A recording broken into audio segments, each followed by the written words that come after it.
கீழமை நீதிமன்றங்களில் ஃபைலிங் முறை கட்டாயம் என்று பொங்கலுக்கு பிறகு முடிவு என்று உயர்நீதிமன்றம் உத்தரவு பிறப்பித்திருக்கிறது.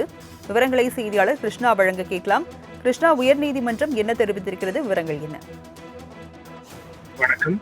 தமிழகம் முழுவதும் கீழமை நீதிமன்றங்களில் ஃபைலிங் நடைமுறையை எதிர்த்து வழக்கறிஞர்கள் நீதிமன்ற புறக்கணிப்பு போராட்டத்தில் ஈடுபட்டு வருகின்றனர். இந்த நிலையில் சென்னை உயர்நீதிமன்ற வழக்கறிஞர் சங்கம் மற்றும் தமிழ்நாடு மற்றும் புதுச்சேரி வழக்கறிஞர் சங்கங்களின் கூட்டமைப்பு சார்பில் ஃபைலிங் நடைமுறை கட்டாயமாக்கப்பட்டதை எதிர்த்து சென்னை உயர்நீதிமன்றத்தில் வழக்கானது தொடரப்பட்டுள்ளது. இந்த வழக்கு சென்னை உயர்நீதிமன்றத்தின் தலைமை நீதிபதி MM ஸ்ரீவத்சவா மற்றும் நீதிபதி G அருள்முருகன் அடங்கிய அமர்வு முன்பு இன்று விசாரணைக்கு வந்தது. அப்போது வழக்கறிஞர் சங்கங்களின் சார்பில் ஆஜரான மூத்த வழக்கறிஞர் S பிரபாகரன் ஃபைலிங் நடைமுறையால் வழக்கமாக தாக்கல் செய்யப்படக்கூடிய நடைமுறைகளுக்கு முழுமையாக தடை விதிக்கக் கூடாது என்றும் வாதங்கள் வைத்தார். மேலும் ஃபைலிங் நடைமுறையோடு நேரடியாக வழக்கு தாக்கல் செய்யும் முறையும் இருக்க வேண்டும் எனவும் அவர் வலியுறுத்தினார். பின்னர் இந்த வழக்கை விசாரித்த தலைமை நீதிபதி அமர்வு இந்த பிரச்சனை குறித்து வருகிற பொங்கலுக்கு பிறகு உரிய முடிவெடுக்கப்படும் என்று கூறி இந்த வழக்கின் விசாரணையும் தள்ளி வைத்திருக்கிறார்கள். ராஜலட்சுமி, கீழமை நீதிமன்றங்களில் ஃபைலிங் முறை கட்டாயம் என்று பொங்கலுக்கு பிறகு முடிவு என்று உயர்நீதிமன்றம் உத்தரவு பிறப்பித்திருக்கிறது. விவரங்களை செய்தியாளர் கிருஷ்ணா வழங்க கேட்கலாம். கிருஷ்ணா, உயர்நீதிமன்றம் என்ன தெரிவித்திருக்கிறது? விவரங்கள் என்ன?